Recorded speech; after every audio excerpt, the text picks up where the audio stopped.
আসসালামু আলাইকুম ওয়া রাহমাতুল্লাহি ওয়া বারাকাতুহু।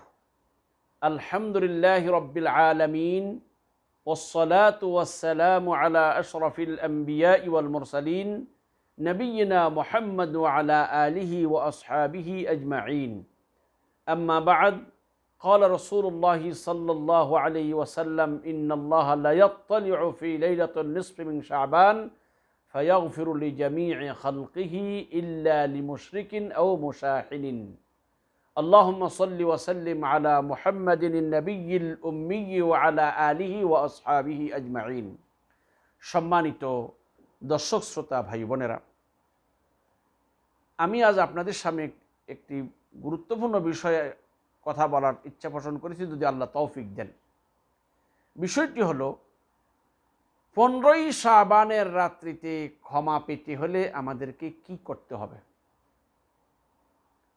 15ই শাবানের রাত্রিতে আমরা যদি নিজেকে ক্ষমার আওতায় আনতে চাই, তাহলে আমাদেরকে কি কি কাজ করা লাগবে। সম্মানিত দিনী ভাইরা, আসলে সবাই কথাগুলো একটু মনোযোগ দিয়ে শুনলে আপনাদের কাজে লাগবে।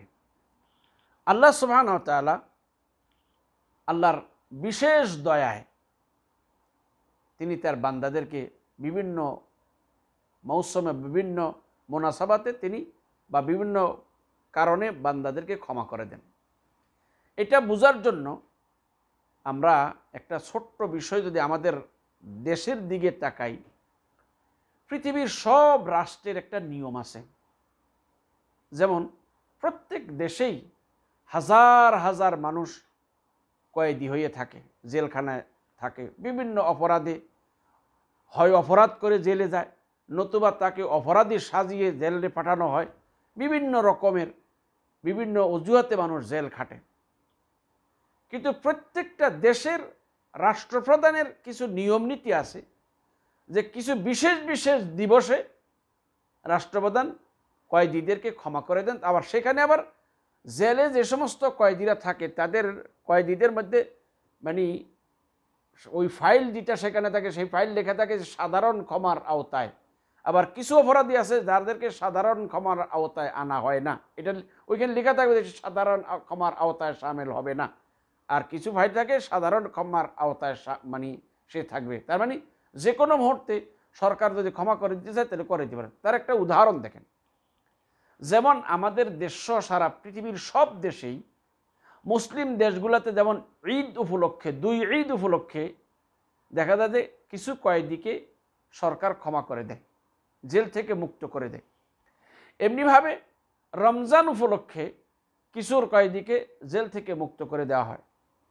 জাতীয় দিবস উপলক্ষে, ন্যাশনাল ডে যেটা যে বলা হয়, সেই দিবস উপলক্ষে কিছু মানুষকে জেল থেকে মুক্তি দেওয়া। ঠিক আমাদের দেশেও আছে স্বাধীনতা দিবস, বিজয় দিবস, তারপরে এবং বিভিন্ন দিবসকে কেন্দ্র করে কিছু কয়েদিকে জেল থেকে এমনি মুক্তি দিয়ে দেয়। তো আল্লাহ সুবহানাহু ওয়া তাআলা আরহামুর রাহিমিন, আল্লাহ দয়ালুর চাইতে দয়ালু, তিনিও এরকম বিভিন্ন মুনাসাবাতে, বিভিন্ন প্রসঙ্গে আল্লাহ সুবহানাহু ওয়া তাআলা তার বান্দাদেরকে এইভাবে পাপ থেকে মুক্ত করে দেন। তবে সেখানে কিছু শর্ত আছে যে সে পাপ মানে ক্ষমার আওতায় আসবে কিনা, আসবে না। তবে এই আল্লাহর এই ব্যাপক ক্ষমায় কিছু কিছু মুসলমান হওয়া সত্ত্বেও ক্ষমার আওতায় আসবে না। এরা কারা, এই কথাটা বলেন। তাহলে আল্লাহ সুবহানাহু ওয়া তাআলা প্রতি সপ্তাহে 2 বার, বৃহস্পতিবার এবং সোমবারে আল্লাহ সুবহানাহু ওয়া তাআলা ব্যাপকভাবে বান্দাদেরকে ক্ষমা করেন। তবে হিংসুক বা পরস্পর সম্পর্ক ছিন্নকারী যারা আছে বা যারা একে অপরের সাথে দুনিয়াবী স্বার্থের কারণে কথাবার্তা বন্ধ করে রেখেছে, এই জাতীয় লোকদেরকে আল্লাহ সুবহানাহু ওয়া তাআলা ক্ষমা করেন না। মানে তারা ক্ষমা, আম ক্ষমা বা ব্যাপক ক্ষমার আওতায় সামিল হয় না। এছাড়া আরও কিছু পাপ আছে যেই পাপগুলো করার কারণে তারা সাধারণ ক্ষমার আওতায় আসে না। ঠিক এমনিভাবে 15ই শাবানের রাত্রিতেও আল্লাহ সুবহানাহু ওয়া তাআলা সৃষ্টি জগতের মধ্যে করুণার দৃষ্টি তাকিয়ে মানুষকে ক্ষমা করে দেন। তবে কিছু সংখ্যক লোক আছে যারা সাধারণ ওই ক্ষমার আওতায় আসে না, তারা ক্ষমা পায় না, অথচ তারা মুসলমান। এবার আসুন, আমরা যদি সপ্তাহে 2 বার নিজেকে পাপ থেকে মুক্ত করাতে, আল্লাহর ক্ষমার আওতায় আনতে চাই, এবং 15ই শাবানের রাত্রিতে নিজেকে যদি ক্ষমার আওতায় আনতে চাই, আল্লাহর দয়া পেতে চাই, তাহলে আমাদের জন্য যে কাজটা করা লাগবে, নাম্বার 1, 1 নাম্বার কাজ হলো যে শিরকি কার্যকলাপ থেকে সম্পূর্ণ মুক্ত থাকতে হবে। কেননা রাসূলুল্লাহ সাল্লাল্লাহু আলাইহি সাল্লামের হাদিস হলো যে আল্লাহ সুবহানাহু ওয়া তাআলা 15ই শাবানের রাত্রে দুনিয়াবাসীর প্রতি করুণার দৃষ্টিতে তাকান আর তিনি সকলকে ক্ষমা করে দেন, তবে যারা শিরকে লিপ্ত এই মুশরিকদেরকে ক্ষমা করেন না। তাহলে যারা কুফরিতে লিপ্ত এমন ব্যক্তিদের মধ্যে যারা শিরক ও কুফরিতে লিপ্ত, আল্লাহ সুবহানাহু ওয়া তাআলা তাদেরকে ক্ষমা করবেন। এটা হলো একটা পাপ। আরেকটা হলো যে যারা একে অপরের প্রতি বিদ্বেষ পোষণ করে, এই বিদ্বেষ পোষণকারী ব্যক্তিদেরকেও আল্লাহ ক্ষমা করবেন না।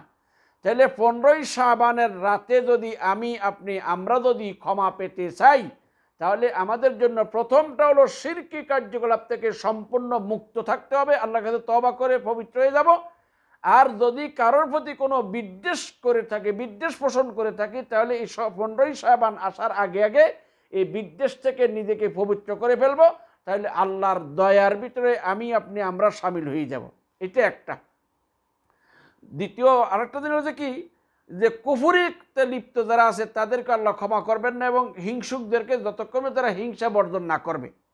যেমন আল্লাহ রাসূল বলেছেন, ইয়াত্তালিউ আল্লাহু আলা ইবাদিহি লাইলাতান নিসফি মিন শাবান ফায়াগফিরু লিল মুমিনিন ওয়া ইউমহিলুল কাফিরিন। রাসূলুল্লাহ সাল্লাল্লাহু আলাইহি ওয়াসাল্লাম বলেছেন যে 15ই শাবানের রাতে আল্লাহ সুবহানাহু ওয়া তাআলা পৃথিবীবাসীর প্রতি করুণার দৃষ্টিতে তাকান, অতঃপর তিনি মুমিনদেরকে ক্ষমা করে দেন এবং কাফেরদেরকে অবকাশ দেন, সুযোগ দেন যে ঠিক আছে তোদেরও ক্ষমার সুযোগ আছে, তোরা ঈমান এনে ইসলামে প্রবেশ করলে ক্ষমা পেয়ে যাবে। তাহলে বেঈমানদের যারা কুফরিতে লিপ্ত তারা ক্ষমার আওতায় আসে না, তাই তারা যদি ক্ষমা পেতে চায় কুফরি বর্জন করে তৌহিদে আসতে হবে। এক, যারা আল্লাহকে বিশ্বাস করে তৌহিদে বিশ্বাস করে কিন্তু তাদের মধ্যেও কিছু লোক ক্ষমার আওতায় আসবে না, তারা কারা? যারা একে অপরের সাথে হিংসা বিদ্বেষ পোষণ করে। তাহলে এরা 15ই শাবানের রাত্রিতে যদি আমরা নিজেকে ক্ষমা করতে চাই, নিজেকে যদি এই আল্লাহর ক্ষমার আওতায় আনতে চাই, তাহলে শিরিক এবং কুফরি এগুলোর থেকে পরিপূর্ণ মুক্ত হতে হবে এবং হিংসা ও বিদ্বেষ থেকে আমাদেরকে পরিপূর্ণ মুক্ত হতে হবে। তাইলে আমরা আল্লাহর ব্যাপক ক্ষমায় বা সাধারণ ক্ষমার আওতায় আসবো, আল্লাহর সাধারণ ক্ষমায় আমরাও ক্ষমা পেয়ে যাব। দ্বিতীয় নম্বর হল যে সপ্তাহে 2 দিন যে আল্লাহ সুবহানাহু ওয়া তাআলা জান্নাতের দরজা খুলে দেন এবং আল্লাহ পাক আমভাবে সকলকে ক্ষমা করেন, সেদিনও ব্যাপক ক্ষমা থেকে 2 প্রকারের লোক বা 3 প্রকারের লোক বঞ্চিত থাকে। একদল হলো যারা শিরকি কার্যকলাপে লিপ্ত, তারা এই ক্ষমার আওতায় আসে না। কেননা আল্লাহ রাসূল বলেছেন যে ইন্নাল আ'মালা তু'রাদু ইলাল্লাহি কুল্লা ইয়াউমিন ইসনাইন ওয়াল খামিস ফায়াগফিরুল্লাহু আযজা ওয়া জাল্লা লিকুল্লি মুসলিমিন আও লিকুল্লি মুমিন ইল্লাল মুতাহাজিরিন ফায়াকুলু আখিরহুমা। আল্লাহ রাসূল বলেছেন যে প্রত্যেক সোমবার এবং বৃহস্পতিবারে জান্নাতের দরজা খোলা হয়, অপরাধী আছে আল্লাহ সুবহানাহু ওয়া নিকট বান্দার আমল পেশ করা হয়, আল্লাহ সুবহানাহু ওয়া তাআলা সমস্ত মুমিনদেরকে ক্ষমা করে দেন, তবে যারা মুসলমানদের মধ্যে যারা একে অপরের সাথে দুনিয়াবী সম্পর্কের কারণে দুনিয়াবী স্বার্থের কারণে কথাবার্তা বন্ধ করে রেখেছেন, আল্লাহ তাদেরকে ক্ষমা করেন না।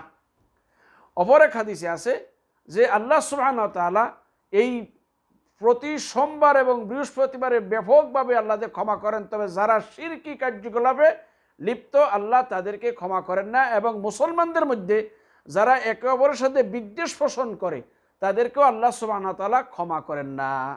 তাহলে আমরা এটা একটুটুকু স্পষ্ট বুঝতে পারলাম যে আল্লাহ সুবহানাহু ওয়া তাআলার ব্যাপক ক্ষমায় বা আল্লাহ সুবহানাহু ওয়া তাআলার সাধারণ ক্ষমায় যদি আমরা যদি সাধারণ ক্ষমার আওতায় আসতে চাই বা আমরা নিজেদেরকে সাধারণ ক্ষমার আওতাভুক্ত করতে চাই, তাহলে আমাদেরকে শিরকি কার্যকলাপ, কুফরি কার্যকলাপ এগুলাকে পরিপূর্ণরূপে বর্জন করতে হবে, এবং কোনো মুসলমানের সাথে দুনিয়াবী সম্পর্কের কারণে দুনিয়াবী স্বার্থের কারণে সম্পর্ক ছিন্ন করা যাবে না, বরং তার সাথে মিলে মিশতে হবে।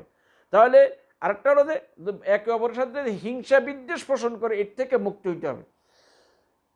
তাহলে আমরা যদি এই রকমের হিংসা বিদ্বেষ থেকে মুক্ত হতে পারি, তারপরে কথাবার্তা বর্জন করার যে অভ্যাস এর থেকে যদি আমরা মুক্ত হতে পারি, তাহলে আল্লাহ সুবহানাহু ওয়া তাআলার খাস দয়া আমরাও শামিল হব।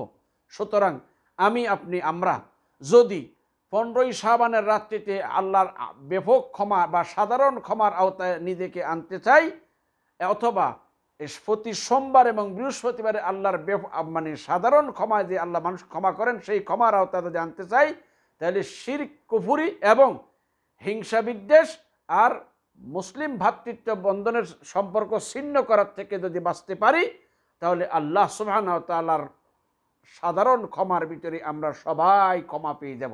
তাই সকল ভাইদেরকে বলবো, লাইলাতুল নিসফ মিন শাবান 15ই শাবানের রাত আসার আগে বা প্রতিদিন সপ্তাহে 2 বার আমরা নিজেদেরকে হিংসা বিদ্বেষ থেকে, শিরক ও কুফরি কার্যকলাপ থেকে এবং মুসলিম ভাইয়ের সাথে সম্পর্ক ছিন্ন করার থেকে মুক্ত হয়ে যাই।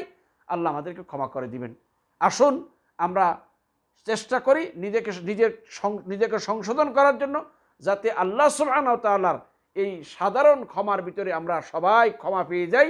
আমরা যেন আল্লাহর দয়ায় আমরা যেন গুনাহমুক্ত অবস্থায় আল্লাহর কাছে সাক্ষাৎ করতে পারি। আল্লাহ যেন সেই তৌফিক আমাদের সকলকে দান করেন। আমিন। ওয়া আখিরু দাওয়ানা আনিল হামদুলিল্লাহি রাব্বিল আলামিন। আসসালামু আলাইকুম ওয়া রাহমাতুল্লাহি ওয়া বারাকাতুহু।